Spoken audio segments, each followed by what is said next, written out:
We would like to acknowledge the Wurundjeri people of the Kulin Nations as the traditional owners of the land upon which the university stands. We respectfully recognise elders past and present.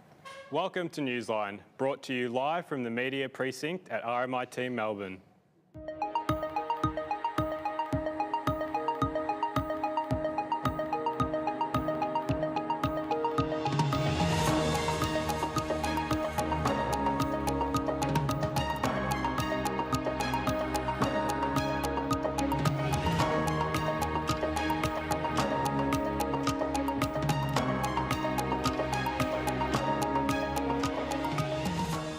Hello and welcome to Newsline. I'm Tim McDougall.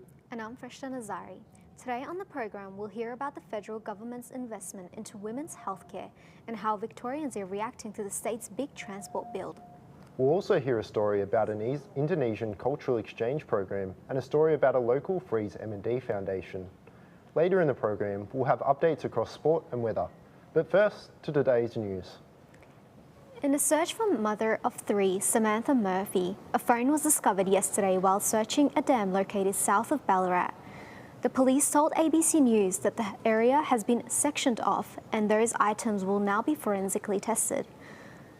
Divers who were equipped with oxygen tanks were seen later searching for the Samantha Murphy's body, where the discovery was made until late afternoon. Questions have been raised of the management of the vocational education system after 1% of Victorians who registered for a free TAFE certificate in plumbing successfully completed their training. Data on free TAFE course completion reported by The Age shows building, construction and engineering have the lowest completion rate. Certificate 4 in engineering had a completion rate of only 10%, while Certificate 2 in construction had a 24% completion rate during the same period. Concerns have been raised by opposition leaders that these trade person shortages will impact the country's ability to meet its housing goals.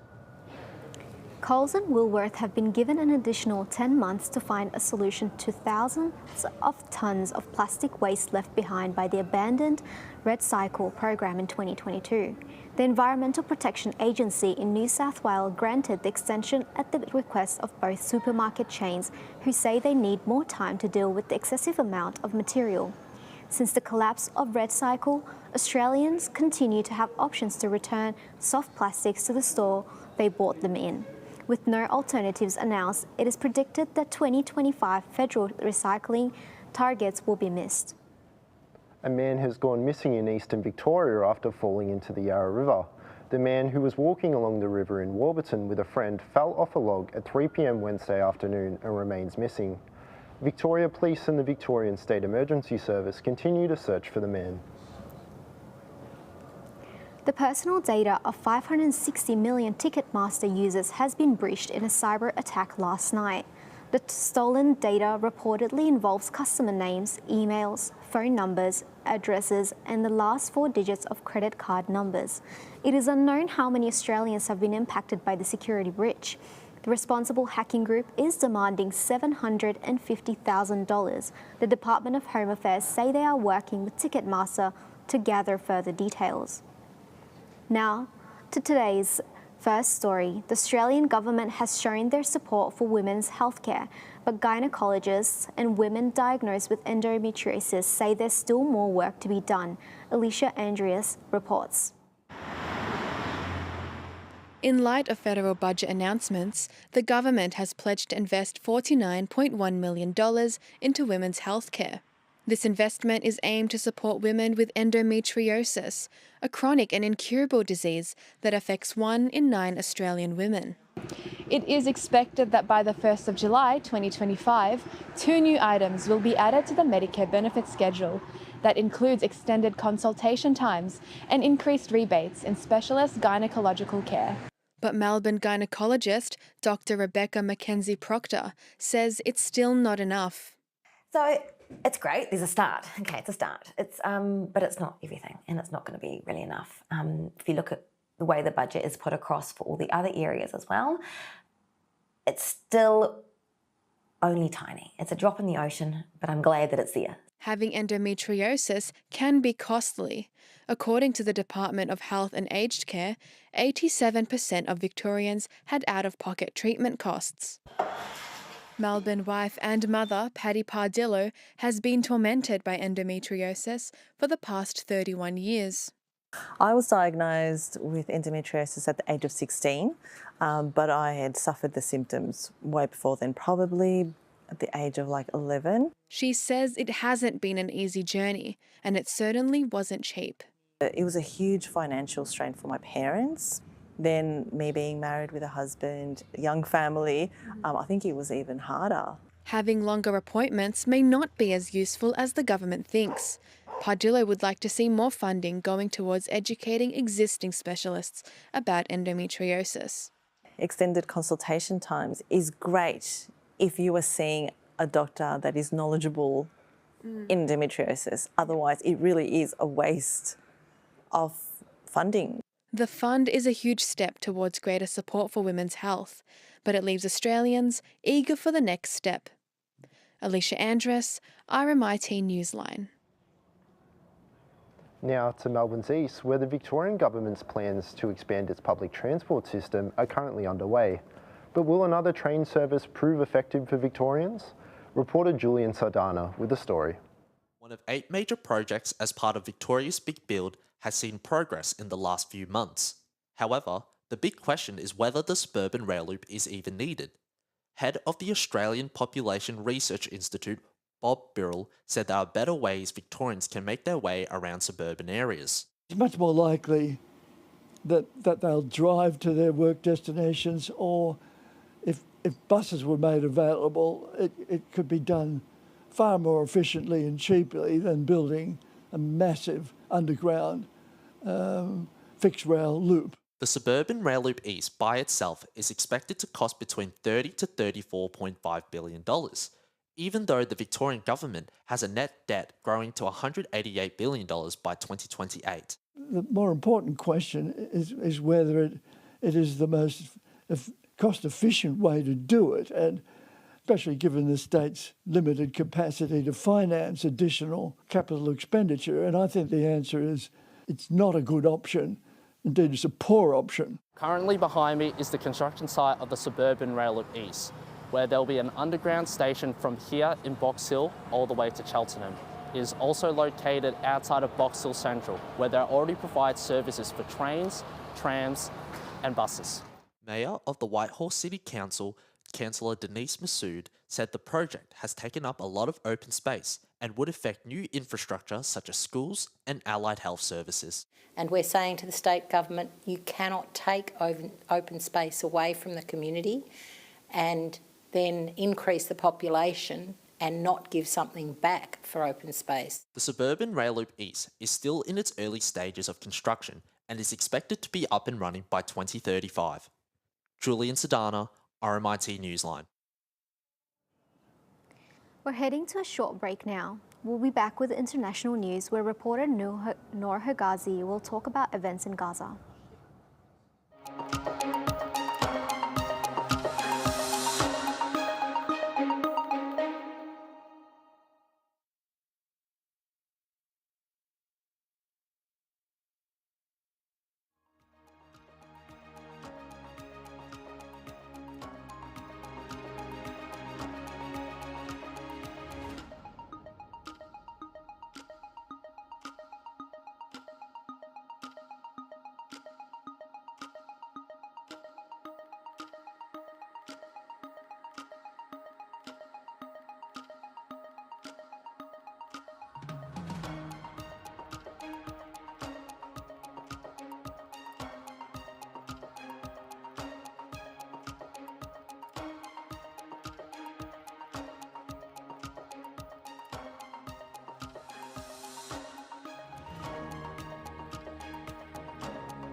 Hi guys, can you hear me? Hi.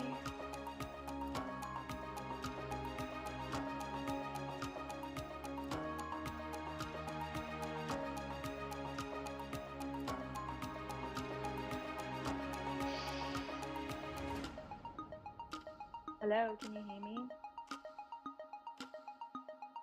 Can you wave if you hear me? Wave if you hear me.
back to Newsline. I'm Tim McDougall. And I'm Freshta Nazari. On to international news now.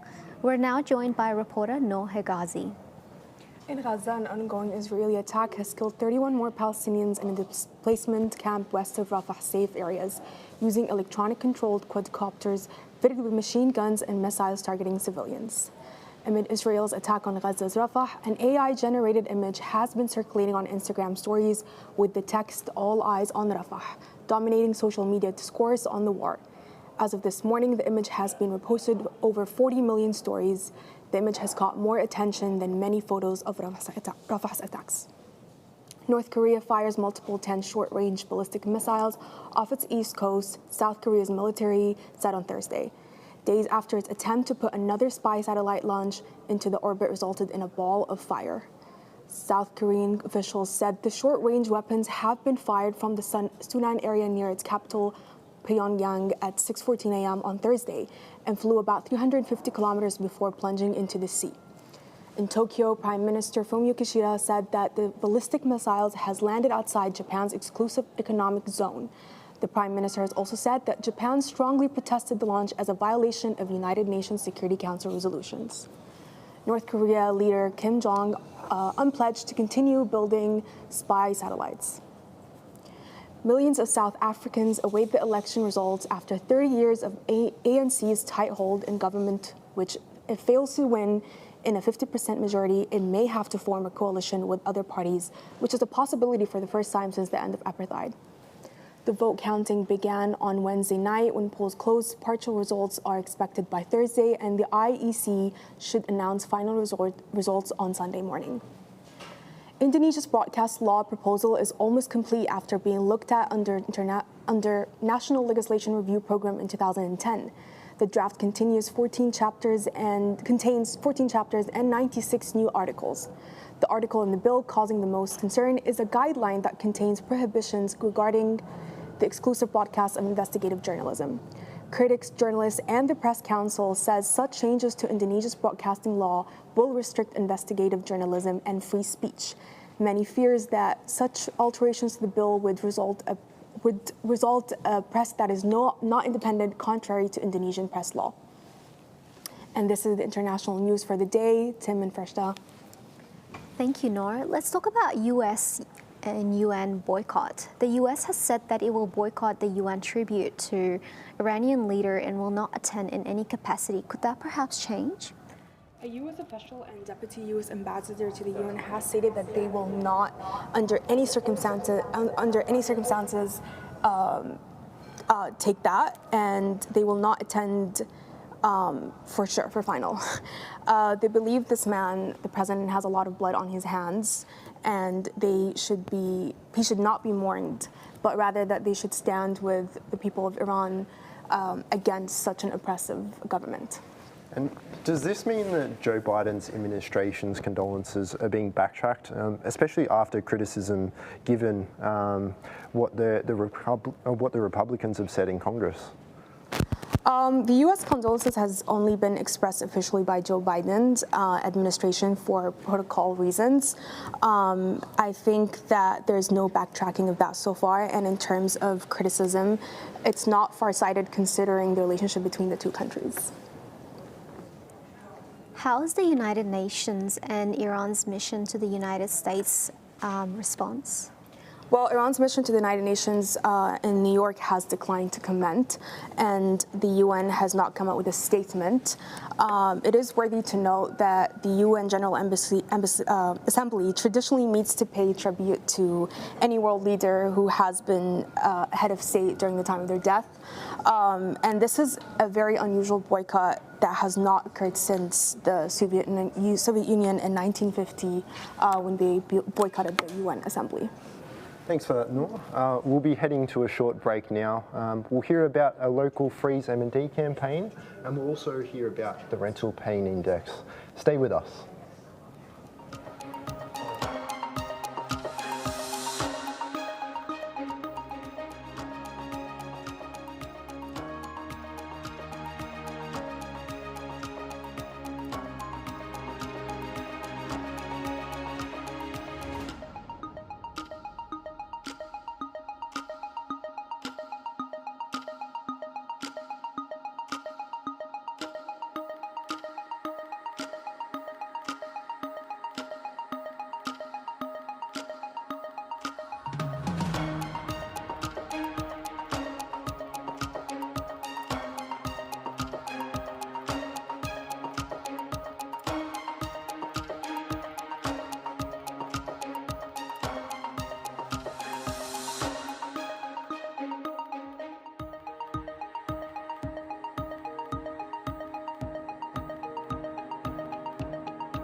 Welcome back to Newsline. I'm Freshta Nazari. And I'm Tim McDougall.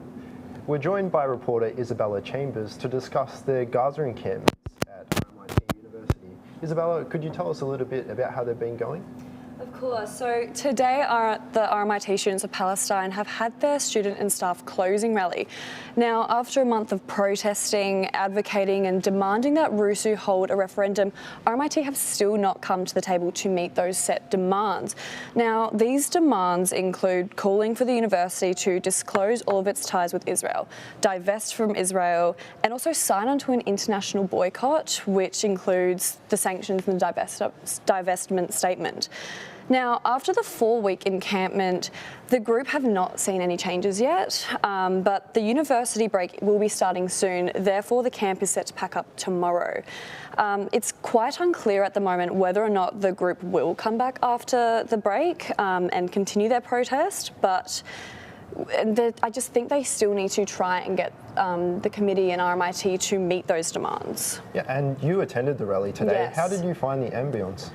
It's really interesting. It's a very supportive place, but you can see that there is disappointment. I wouldn't say a sadness, but almost just like they've been there for 4 weeks. Imagine every night they've been in the cold, just constantly trying to help and trying to be there for everybody. And there's just still, the RMIT have been, I want to say quiet, but we just haven't seen anything quite yet, like in comparison to Melbourne University, who have already packed up as they came to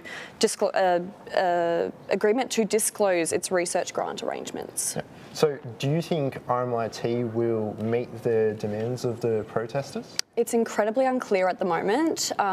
You would hope that there might be some more meetings, but unlike Monash University, they were actually pressured to leave. They were threatened with suspensions and expulsions. So it's unclear to say whether or not that is going to happen at the moment. Yeah. And you spoke briefly about Melbourne University. What about the other universities, not just in Australia, but internationally? There's been that big movement in the US as well. Could you talk a little bit about that? Yeah, so good news coming out of Province, where Brown University is. They've actually ended their encampment because they have decided in exchange for possible future divestment from Israel, which is great for the protesters. Yep. Absolutely. Well, I think that's all we've got time for the moment. Thank you for joining us today, Isabella. And up next, while motor neuron disease remains incurable, the big freeze at the G has increased hope of finding a cure as it approaches its 10th iteration. Oliver Walker-Peel reports. An affable smile and a personality unable to be replicated. Chris Ross radiates positivity. While the former Frankston Dolphins staff member lost his battle with motor neuron disease in August last year, Karen Ross, Chris's mother, and former Frankston captain Josh Newman are among those making sure that legacy lives on. To be so strong and, as we all know, determined. He was determined to keep going, and I don't think I know anyone else quite like that.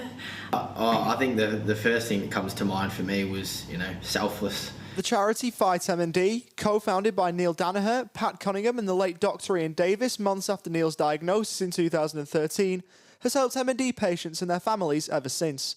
Raising $15.8 million last year during Big Freeze 9, Fight MND will host its 10th Big Freeze at the G on King's birthday. Alongside the Big Freeze, Beat the Beast Run for Rossi, founded in honour of Chris Ross, is another fundraiser helping those with the disease.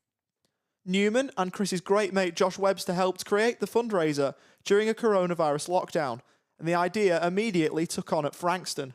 Me and you were constantly talking because we wanted to do something all year, and we were trying to work out how best to do that. And we always thought it was going to be here at Frankston, and the season was cancelled, so we're just trying to figure out what's the next best way. And I pretty much said to you, like, I'm thinking of going for a run, and Newey straight after the bat was like, well, why can't we all? And whether it be Chris Ross and Beat the Beast or Neil Danaher and Fight MND, there are legends improving the landscape of motor neurone disease and treatment towards it. And ahead of the 10th Big Freeze at the MCG right behind me on King's birthday, the outlook is looking better than ever. Oliver Walker-Peel, RMIT Newsline. The Rental Pay Index, introduced in July 2023, is bringing new solutions to help ease the stress on Australian renters. Nathan Seppi reports. The latest Rental Pain Index report indicates 73% of locations across Australia are experiencing severe rental stress.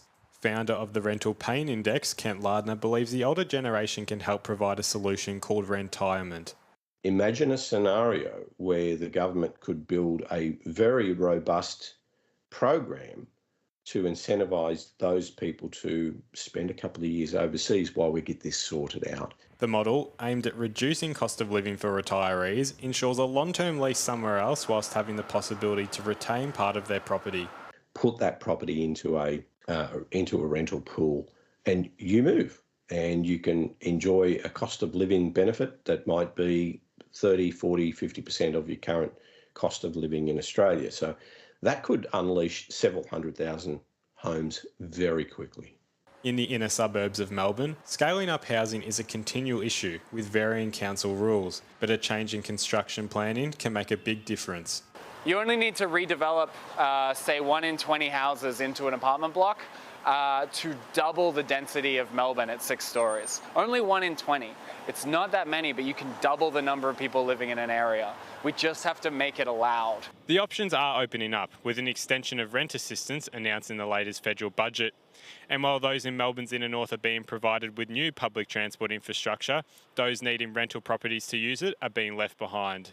But if we reframed housing as infrastructure and had ministers really proud to be cutting the ribbon on new public housing, social housing, even like award-winning, industry-leading market housing, that would be a huge shift. The immediate future is unclear, but market experts like Kent Lardner believe that 10 to 20% of housing stock will be on an affordable housing program in the next 10 years. Nathan Seppi, RMIT Newsline. We'll now be crossing live to our reporter Coco Williams, who is at the Bean Art Gallery. So Coco, what's the exhibition like at the moment? Hi Tim and Fareshta. I'm here at the Bean Art Gallery in Brunswick for beloved Australian author Graham Bass's new exhibition, Animalia. And can you tell us a little bit more about the gallery? Sure. So the gallery opened in 2016. It's run and directed by John Feinart. It features international and local artworks with a focus on new contemporary Australian art. And what is this exhibition about? So the exhibition features original artworks and drawings from 4 of Bass's books: The 11th Hour, The Sign of the Seahorse, The Discovery of the Dragon, and of course the iconic Animalia. It is open from 10 a.m. to 5 p.m. Wednesday to Sunday, and it will run until June 16th.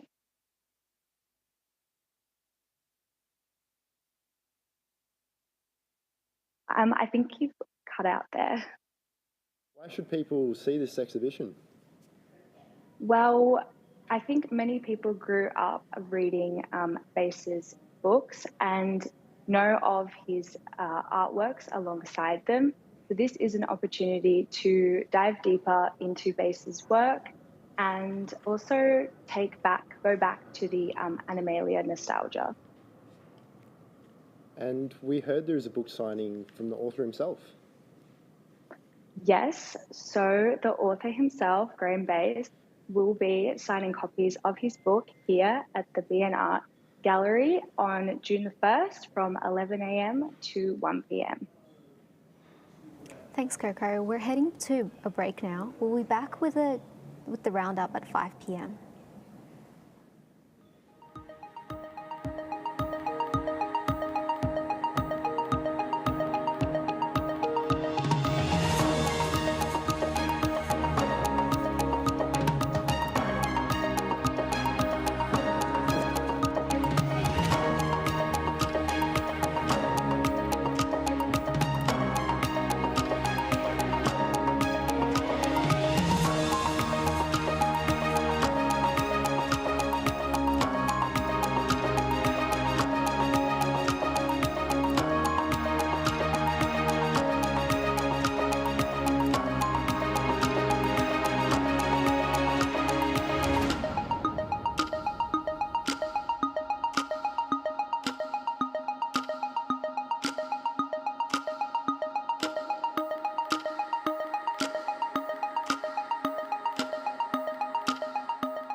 We would like to acknowledge the Wurundjeri people of the Kulin Nations as the traditional owners of the land upon which the university stands.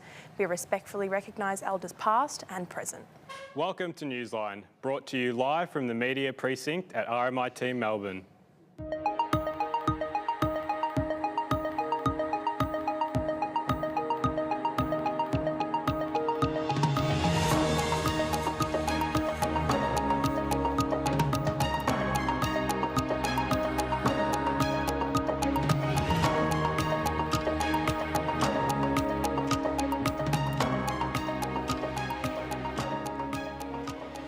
Welcome back to Newsline with a half hour of news, sport and weather, but first it's the Roundup.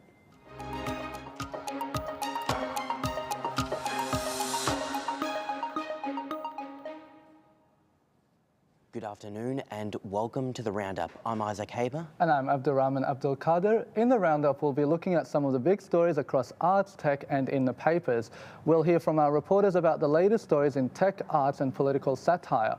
But first, let's take a look at today's headlines across the globe and the big stories being covered by the world's papers. An article in the Times of Malta shows many supporting former politician Joseph Muscat as he was charged with corruption. Muscat pleaded not guilty, but if convicted, he will face up to 18 years in prison.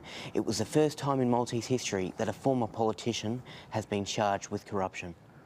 The China Daily reports that President Xi and President of Egypt Abdel Fattah el-Sisi made a promise to find a solution to the Israel-Palestine conflict. President el-Sisi is currently in China to discuss tensions in the Gaza Strip. President Xi also said China fully supports Palestine becoming a member of the United Nations. The Icelandic Monitor has released the first ever photograph of a volcanic eruption on the Reykjanes Peninsula. The eruption is the 8th on the peninsula in over 3 years and the 5th since December 2023. Many locals in Iceland are on high alert for evacuations. Now to the United Arab Emirates. Gulf News revealed that the UAE and South Korea have signed what they call a comprehensive economic partnership agreement, as they hope it will mark a new chapter of growth for both nations. The agreement was witnessed by both presidents and was signed at the office of the president in Seoul. To Singapore, where a second worker has died due to inhaling hydrogen sulfide gas at a waterworks factory. Both men were found to have collapsed after the poisonous fumes entered their system while they were draining sludge from plant pulsator tanks.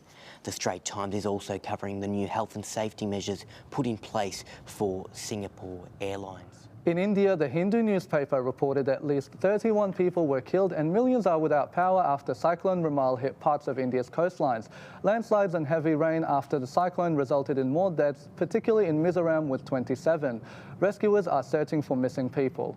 And that is it for today's front page world news. To tech news now, the FBI has dismantled what is believed to be the world's largest botnet in a massive global cybercrime takedown. Over 19 million computers were compromised by the botnet across nearly 200 countries. Tech reporter Jack Huggett joins us now. How are you, Jack? I'm great, thanks. It's great to be here. What is a botnet, Jack? And I guess how is it benefiting these cyber criminals? How is it used? So a botnet is a massive array of devices that have been hacked and infected with malware, often without the knowledge of the user of the device. So these devices are then used for their IP addresses, which hackers and criminals will use to mask their online activity. This was an infamous botnet known as 911S5. 911S5 was used to sell IP addresses to foreign criminals all around the globe. 911S5 is quite infamous again and has been linked to cyber attacks, large-scale fraud, child exploitation and even bomb threats.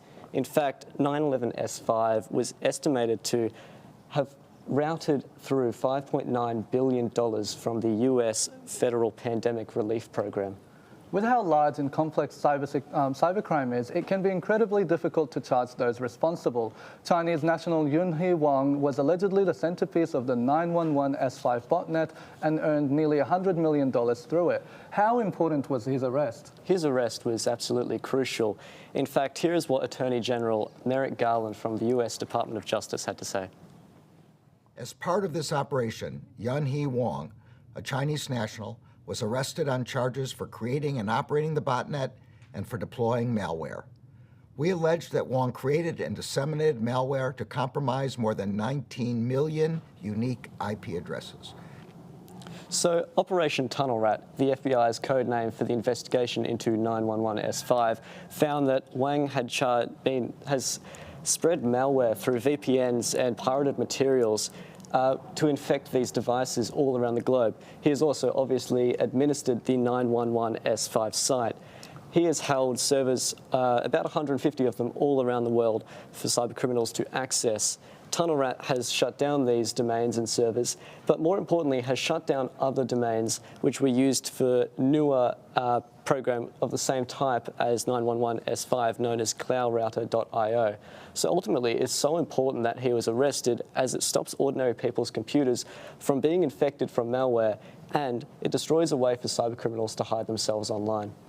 Thanks for that, Jack. And in more tech news, OpenAI, the AI creator of the groundbreaking ChatGPT AI program, has announced they have begun training a new flagship AI. Jack, what does this new AI program mean for the tech world? So this move from OpenAI is primarily an attempt to get ahead of its rivals.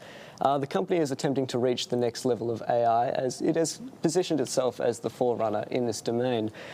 Compatibility is kind of their ultimate goal with trying to match AIs with the technicality and sophistication of the human brain. But realistically, this technology is just going to be used for the same sort of stuff that we do in our day-to-day lives. It's going to be used for chatbots, digital assistants, and even image generators. It's part of this flagship as well. OpenAI has committed to a safety and security committee. It's come as part of so much criticism around OpenAI's stances around safety that it's failed to make way for misinformation and the displacement of people's jobs. Yes, sorry. Thank you, Jack. OpenAI has been an industry leader in AI research, but Elon Musk has just announced a $6 billion investment round for his xAI. Does Musk present a real challenge to OpenAI? Musk's xAI has only been around for 1 year and is already worth, even before this investment, about $18 billion. Now it's worth about $24 billion. It presents as one of the best funded challenges to OpenAI. It's already built its own language learning module, which is integral for learning AIs. They use it for human-like text, generating images, videos, and voices as well. However, Musk and OpenAI already kind of have this open public rivalry. Musk was a former co-founder of OpenAI, but launched a legal suit against the company, specifically Sam Altman and his fellow executives, for breaching the founding agreement in the OpenAI's document. Musk alleged they had broken that document when they pursued private commercial gain instead of benefit of the greater human good. Thank you for joining us, Jack. Jack Huggett there with that report. Now a look at the arts. Iconic Aussie rock band Cold Chisel has announced a tour celebrating their anniversary. Arts reporter Alex Lehman joins us now. When does the tour kick off, Alex? Well, the tour kicks off on the 5th of October in Armidale, New South Wales. The band will be playing in major cities and regional centres across the country all throughout October and November. Fans in major cities will have the opportunity to hear the band's iconic songs Under a Circus Big Top, which pays homage to their 1982 album Circus Animals. Late last year, fans believed they wouldn't have the opportunity to see them again after lead singer Jimmy Barnes underwent open heart surgery. He claims he's lucky to be alive following the surgery, and he wanted to seize the opportunity to get the band back together and play together again. The tour announcement comes as Cold Chisel are celebrating their anniversary. It's well documented that they've endured a lot as a band, from health scares to breakups. How many years have they been together, Alex? Well, Cold Chisel started playing to Australian fans 50 years ago in 1974. Despite a tumultuous history and a breakup which lasted 14 years, they've managed to put together 9 full studio albums and solidify their reputation as one of Australia's most iconic rock bands. Cold Chisel are one of a long list of 70s and 80s iconic Aussie bands that are touring at the moment. James Rain, Mark Seymour and Johnny Diesel continue to deliver concerts to their fans across the country. Let's turn to our next story. The term Nepo baby is becoming increasingly popular online, referring to celebrities whose success is attributed to family connections. 10-year-old A-lister North West has faced criticism following her official stage debut in Disney's live 30th anniversary performance of The Lion King. Let's take a quick look. I'm brushing up, I'm looking down, I'm working on my role.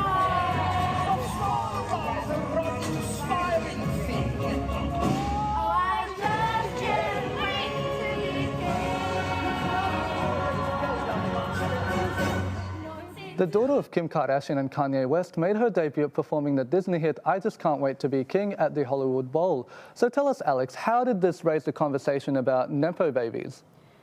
Well, the performance sparked online debate about nepotism in Hollywood, with many social media users sharing their objection to Disney's casting choice.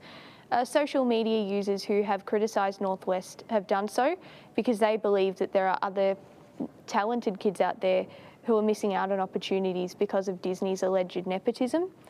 Nepotism in Hollywood became a popular debate on TikTok, with many Gen Z users calling out celebrities for using their family connections as a way to boost themselves, their reputations and their careers. It's not the inherited wealth they have that Gen Z TikTok users seem to disapprove of, but it's when these children of Hollywood stars refuse to acknowledge the opportunities that are made available to them because of their connections. And Alex, nepotism in Hollywood is currently a red-hot topic. Who are some other celebrities currently under fire for benefiting from nepotism? The list of celebrities being interrogated and criticised as part of the Nepo baby discourse continues to grow each and every day. Brooklyn Beckham, son of Victoria and David Beckham, Kendall and Kylie Jenner, daughters of Kris and Caitlyn Jenner, Miley Cyrus, daughter of country singer Billy Ray Cyrus, are common points of discussion in the Nepo baby discourse. They're not the first Nepo babies to come along, and they certainly won't be the last. Thank you, Alex, for joining us. Now let's take a look at today's political satire. We're here with reporter Declan Albrecht, here to discuss a few stories on the 2024 presidential campaign and national sport. These two cartoons of Joe Biden are from Politico and The Week. The first cartoon refers to criticism towards Joe Biden leading up to the 2024 election, and the second cartoon refers to the recent pier collapse in Gaza. Declan, talk us through these cartoons. Thank you for having me on, guys. Firstly, if you have a look at the first cartoon, it portrays Joe Biden talking to the Democratic donkey and celebrating when people are saying, "Go, Joe, go." However, they're not celebrating him, they're asking him to leave office. Now, this cartoon is portraying him as delusional and disintegrating in a way. And in relation to the political run, there's a 51% chance that Donald Trump is going to be elected president. So this makes it much more unlikely for Joe Biden. Now, he is 81 years of age, so this is unheard of in the presidential run. He is the oldest president of all time, and he is stumbling words, can't read the teleprompter properly. At the moment, it is looking unlikely that he'll be president again. Thanks for that, Declan. And how does a pier collapse in Gaza negatively affect Biden's chances of re-election? Now, if you look at the pier collapse where Joe Biden is at the bottom of his $320 million Gaza pier, it depicts the Biden administration, in a sense, at the bottom of the pier. Now, in relation to this one, this is a negative hit for both the election and Joe Biden, as $320 million of taxpayers' money has been donated to this pier that has already collapsed. And I don't think taxpayers are very happy about this, and it's not going to help him at all in the long run.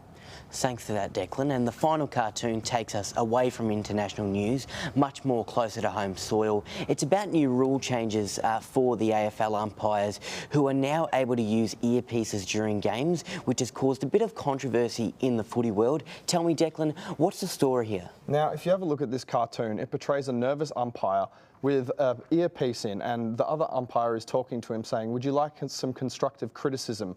while 80,000 fans are already slandering him. Now, this is depicting the umpire as almost moronic and unable to make his own decisions.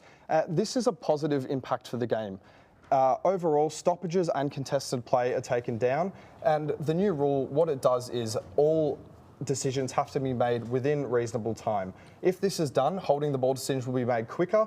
And a good example of this would be the Mac Andrews and Charlie Curnow incident, where Mac Andrews pinned one of Charlie Curnow's arms. However, he threw the ball on his the ball on his boot, and he wasn't called for holding the ball. Another example of this would be Melbourne versus Carlton. A Melbourne player was called for dangerous tackle, which should have been holding the ball. Because they took too long to do this, it ended up in a dangerous tackle.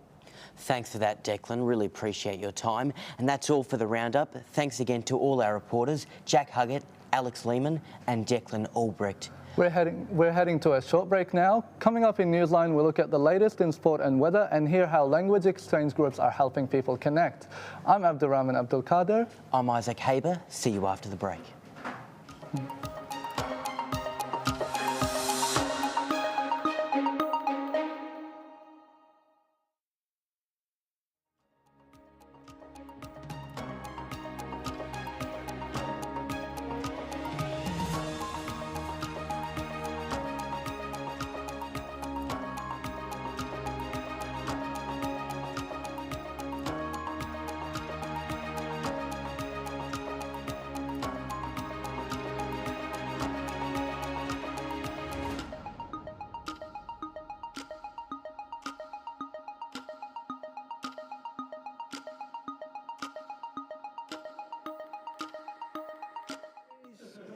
We've got good batteries here.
Australians eager to learn Bahasa Indonesia can now join the Australian Indonesia Youth Association's language exchange. Reporter Lily Cristanto visited the program to learn more. Pernahkah Anda ingin belajar Bahasa Indonesia? Here at the Kathleen Science Library and Community Centre, the Australian Indonesian Youth Association, or AYA, holds a weekly language exchange. Language Exchange, or LX, is an opportunity to use and improve your Indonesian and English language skills with native speakers and other language learners. Every week, a different topic is covered, such as Indonesian art, food, films, and music. AYA member Nina Astari says LX has helped her learn about Australian life. Yeah, because I think Australia and Indonesia are tied together by the geography. So I think we need to understand each other more, especially in the culture. President Angus Baranico says everyone is welcome to attend language exchange, regardless of language ability. One of the best parts about LX is the fact that it tries to give people an opportunity, particularly in a field that can be quite intimidating at times to get into. To further cross-cultural understanding, AYA collaborates with other Indonesian groups, like the Indonesian Students Association of Australia, or PPIA. An example of this is their Gamelan and Wayang workshop, aimed at preserving and promoting traditional Indonesian arts. PPIA President Ana Agungade says this event is to encourage Australians to learn about Indonesian culture. I think our goal is to bridge the cultural differences between Australia and Indonesia. Here in Melbourne, Indonesian and Australian youth continue to share and celebrate each other's culture through people-to-people connections. Lily Cristanto, RMIT Newsline.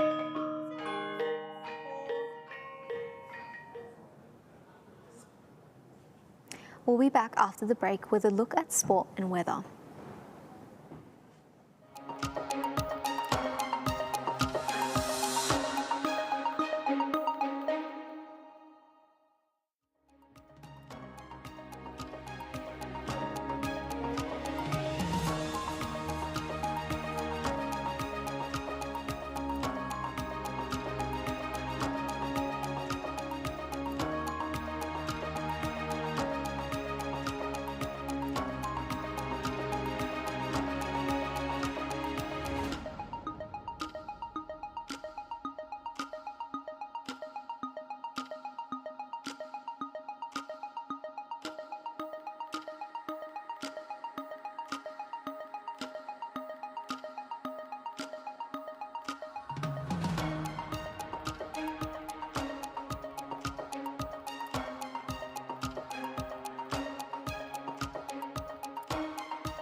Now it's time for sport. Reporter Christian Montegan joins us with the details. North Melbourne coach Alistair Clarkson has again found himself in hot water after reportedly directing vile language towards the umpire's bench during last week's loss to Port Adelaide. The AFL has opened a full investigation to determine any necessary sanctions, as the 56-year-old is walking a tightrope following a suspended sentence for making homophobic remarks during a pre-season match against St Kilda back in March. Super Rugby strugglers Melbourne Rebels have officially axed from the specific competition due to financial difficulties. The club have been in voluntary admission since January, with debts accumulating to over $23 million. In a statement released by Rugby Australia, it was confirmed that the current 2024 season would be their last in the competition, but now knowing everyone's fate is at least some welcome news. It comes as the Rebels prepare to appear in their first finals appearance in its 14-year history. Former Socceroos goalkeeper Zalko Kalach has slammed 18-year-old Golden Boy in the story Irukunda for threatening to represent Tanzania or Burundi if he isn't called up for future Socceroos squads under Graham Arnold. It comes after Irunkunda's extraordinary post-match press conference for the A-League All-Stars last week, where he voiced his disappointment around the lack of opportunities in the first-team setup. As of now, I'm not too sure on how things are going to go. I haven't been called up for a few of the squads now. Yeah, I'm still thinking on what I'm going to do in the future, national level, so we'll see. Kalach branded the comments as sickening and believes he isn't ready for international football. To Paris now, and the French Open suffered a significant rain delay on day 4, forcing tournament organisers to reschedule matches on the outside courts for this evening's order of play.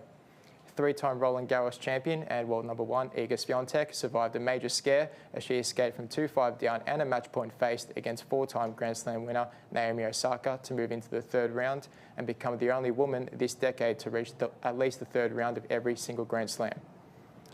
After suffering the bitter defeat, Osaka admitted that she wasn't aware that she had match point, going on to say that her game is good as anybody else's. In other results, Yannick Sinner, Carlos Alcaraz and Stefano Tsitsipas all sealed comfortable wins in what is a wide-open field in the men's draw, while former French Open champion Stan Wawrinka bowed out in 4 sets against world number 51 Pavel Kotov.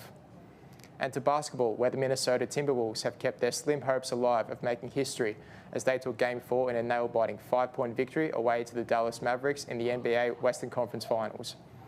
Timberwolves star duo Anthony Edwards and Karl Anthony Towns combined for 54 points and 15 rebounds to lead the charge in what would be the most unlikeliest of comebacks. No team has ever recovered from an 0-3 deficit in an NBA playoff series, with Game 5 set to take place in Minnesota tomorrow, as the Boston Celtics await the winner ahead of the NBA Finals. Thanks, Christian, for the sports update. What's the weather looking like in Melbourne and around the country? Thanks, Tim. Starting with today's weather, it was a rather chilly day in Melbourne today with rain falling as we reached the top of 21 degrees. Looking ahead to tomorrow's forecast across the country, it's going to be raining in Sydney, a top of 19. Both Adelaide and Hobart join with expected showers, partly cloudy in Brisbane and Perth, both forecasted to reach as high as the mid-20s. Once again, the sun is Darwin's best friend as they are expected to reach a top of 33 up north. In the nation's capital, Canberra will be freezing their socks off in the morning with an expected temperature of 1 degree before reaching a top of 15. Now looking to the week ahead in Melbourne, partly cloudy and a top of 17 tomorrow with no signs of rain going away for the rest of the week. As we begin to approach winter, the weather will be getting colder from Monday onwards as showers will descend upon Melbourne with a maximum of 14 expected to hit on Tuesday and Thursday. That's all for weather. Back to you both. That's our show for today. Thank you for joining us on Newsline. I'm Freshta Nazari. And I'm Tim McDougall. Thank you and have a good night, Melbourne.